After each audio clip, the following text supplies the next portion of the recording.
जय सत्यम सिद्धानमय। स्वागत है आप सभी का हमारे YouTube चैनल पर। मैं यतेंद्र मोहन सद्गुरु स्वामी सत्येंद्र सत्य साहिब जी का शिष्य व सत्यासी मिशन का भक्त आज आप सभी को सद्गुरु बोध पुस्तक से स्वामी सत्येंद्र सत्य साहिब जी की जीवनी के एक नए लेख से अवगत कराने जा रहा हूँ, जिसका शीर्षक यानी टाइटल है मेरी हनुमान उपासना दर्शन और सिद्धि। ये बहुत दिलचस्प लेख है और मैं उम्मीद करता हूँ कि आप इसे मेरे साथ अच्छी तरह से सुनते हुए चलेंगे और समझते हुए चलेंगे। तो ये बात सन 80 के दशक के अंत की है कि मेरे मामा के बड़े बेटे भोपाल भैया, वे राजनीतिक क्षेत्र में और यूनियन लीडर थे। वे किसी काम से जयपुर गए। वहाँ हम उनसे छोटे भाई नेपाल भैया, जो बचपन से ही हमारे पास रहे हैं, वे बिरला बिट्स स्कूल में फिजिक्स के अध्यापक थे। उनसे मिलना भी था, तब वे मुझे भी अपने साथ ले गए। इसीलिए हम वहाँ रात्रि को पहुँचे। वे और नेपाल भाई अपने किसी काम को चले गए। मैं और उनका ड्राइवर कमरे पर ही रुके हुए थे। वो ड्राइवर बाहर खाना पीने के लिए अपनी व्यवस्था करने गया और जब वो लौटकर आया और उसने अपनी कथा मुझे सुनानी शुरू की और वो बोला कि मैं एक प्रसिद्ध पीर के आशीर्वाद से पैदा हुआ हूँ और मैं एक ब्राह्मण हूँ और आगे उनकी चलकर गद्दी पर भी मैं ही बैठूँगा। अभी उन्होंने मुझे घूमने और भजन करने के लिए कहा हुआ है। आपके भाई से मुझे बहुत प्यार है, आदि आदि इस तरह की वो बातें मुझसे करता रहा। तब मैं उसे धार्मिक समझकर उससे बोला कि भाई पंडित जी, मुझे कुछ पूजा पाठ की विधि बताओ। मैं तो केवल ध्यान और जप ही करता रहता हूँ, मुझे कोई विशेष विधि नहीं पता, इसलिए आप मुझे कोई बताएं यदि आपको मालूम हो तो। वे बोले कि किसी की सिद्धि करनी है, काली माँ या शिव जी। तो मैं बोला कि मुझे तो हनुमान जी से ज़्यादा प्रेम है, तो आप उन्हीं की कोई साधना बताओ। इस घटना के बाद फिर कभी इनसे मुलाकात नहीं हुई, यानी कि ड्राइवर से। तब उसने कहा, लिखो मैं विधि बताता हूँ कि ये 41 दिनों तक प्रातः करने की साधना है।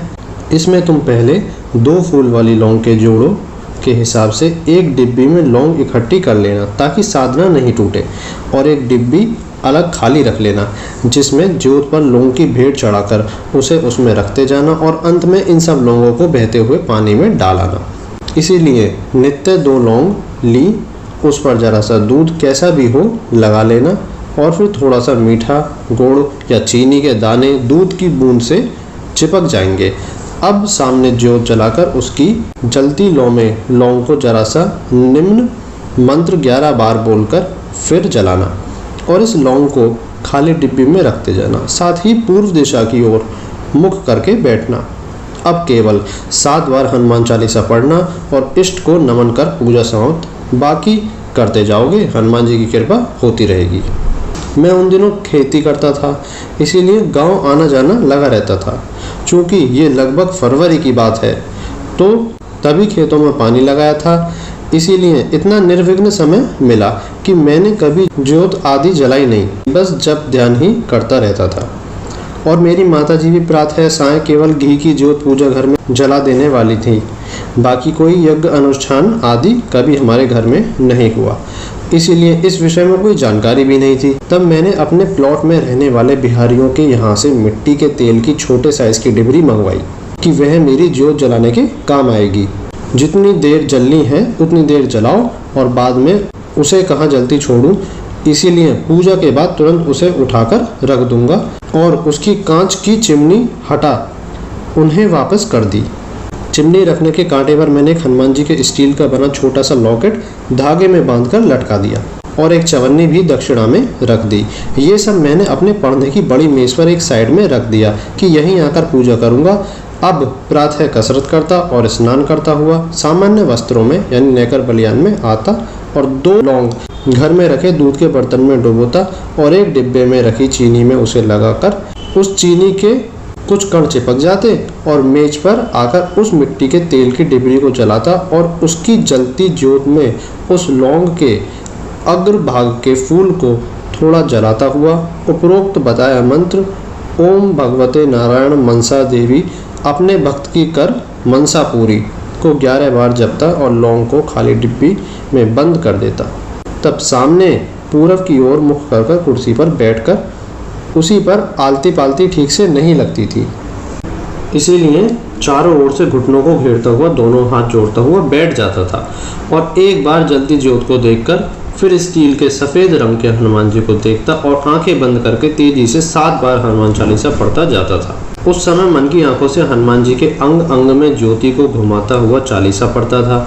मुझे केवल हनुमान चालीसा ही आती थी, उनकी आरती नहीं आती थी, इसीलिए केवल चालीसा पूरी होने पर आंखें खोलकर नमन करता कि हनुमान जी महाराज, मैं इससे ज़्यादा और कुछ नहीं जानता, मेरी गलतियों को क्षमा कर देना।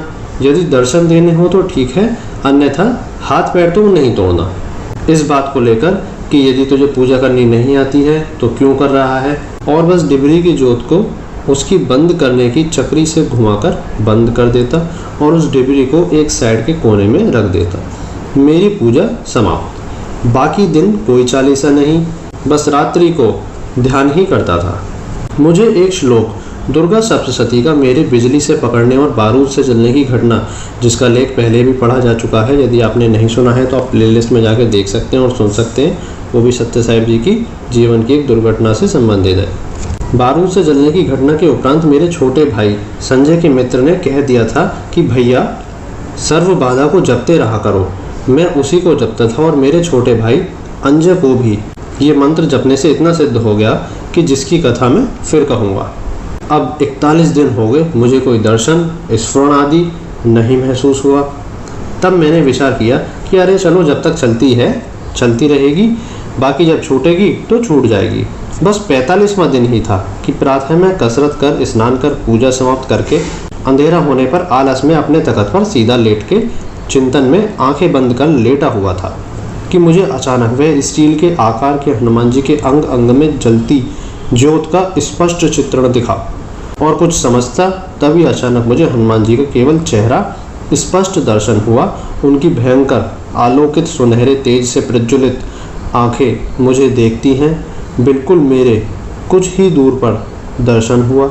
इतने में कुछ समझता, चैतन्य होता, इतने ही ये दर्शन गायब। मैं इस दर्शन से बड़ा ही चौंक गया और उठ बैठ गया कि अरे ये क्या हुआ, ये कैसा दर्शन है। पर इसे किसको बताऊं, कोई गुरु तो था नहीं। बस इसी पर विचार करता दिन निकल आया, अपने गांव को चला गया। इसके बाद कोई दर्शन नहीं हुआ। गांव के काम के कारण ये दैनिक पूजा भी टूट गई। बस स्नान कर चालीसा पढ़ लिया करता था। अब एक दिन मेरे मुस्लिम मित्र जहीरुद्दीन भाई ने कहा कि महाराज, तुम पूजा पाठ ध्यान करते हो तो अपनी पूजा में देखना कि हमारे घर में बड़ी अशांति रहती है, आदि आदि इस तरह की बातें। मैं बोला कोशिश करूँगा। तब उस रात्रि को मैं 7 बार चालीसा पढ़ इस बात पर विचार करके सो गया तो मुझे मध्य रात्रि में स्पष्ट दिखा कि उनके ऊपर के मकान के जीने में चढ़ती एक मुस्लिम सफ़ेद सलवार सूट पहने भारी शरीर की महिला खाने की प्लेट में कुछ पड़ती हुई फूंक मारती इनकी भाभी को दे रही है और सब उन प्लेटों में खाना खा रहे हैं और एक असर में आकर आपस में लड़ रहे हैं। ये बात मैंने एक दिन बाद शाम को हम इस आश्रम वाले घर की ओर लौटते में उन्हें बताई। वे बोले, महाराज ये तो हमारी भाभी की भाभी हैं जो ऊपर कोट पे रहती हैं और वो बड़ी ही जादू टोना करने वाली औरत है। उसके एक अलग कमरे में एक चर्बी का दीपक अखंड जलता रहता है। सुनते हैं कि वह एक बार इबादत कर रही थी, थोड़ी सी दूर पर उसका छोटा सा बच्चा सो रहा था तो वो गलत पड़ गई और जब ही आसमान से अंगारे उसके बच्चे के शरीर पर गिरे। वो चिल्लाया पर वो उठी नहीं, फिर से सही पड़ा और सब ठीक हो गया। ये सुना बोले कि महाराज कुछ करो, सब ठीक हो जाए।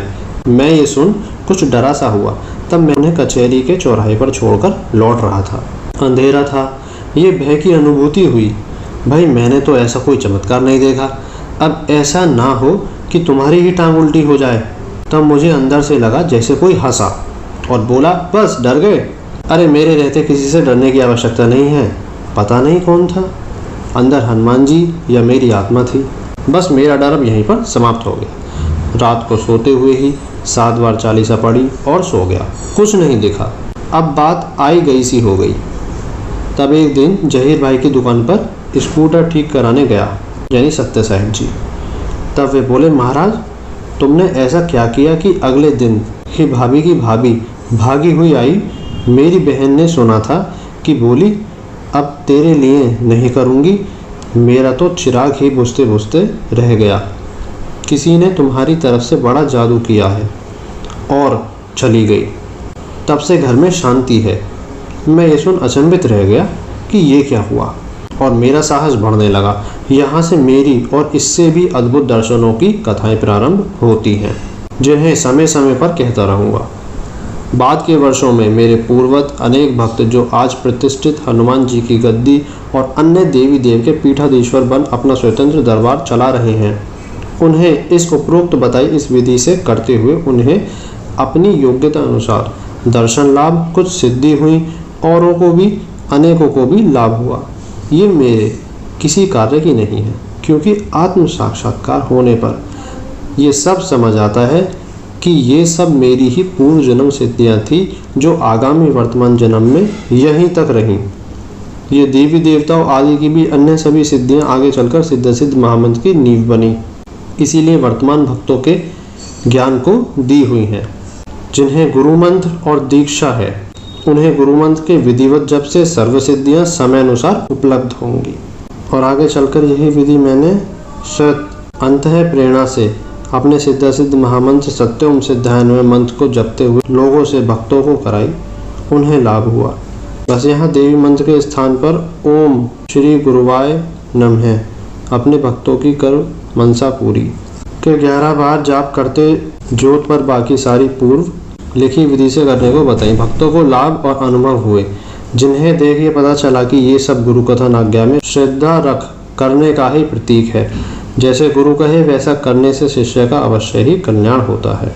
यहाँ ज्ञान ये है कि भक्ति सरलता और ईश्वर आश्रित रहकर सहज भाव से बिना फल की इच्छा किए जो भी जैसा भी कर्म यानी पूजा पाठ करोगे वही फलेगा और अवश्य ही लाभ भी देगा। तो मैं उम्मीद करता हूँ कि आप सभी ने इस लेख को समझने की कोशिश की होगी। एक बहुत ही अद्भुत और शानदार लेख था, जिससे आपको बहुत प्रेरणा मिली होगी और बहुत सारी सीख भी मिली होगी। अब मिलते हैं हम अपनी नेक्स्ट वीडियो में एक नए लेख के साथ। तब तक आप अपना ध्यान रखिए। जय सत्यम सिद्धाय नमः।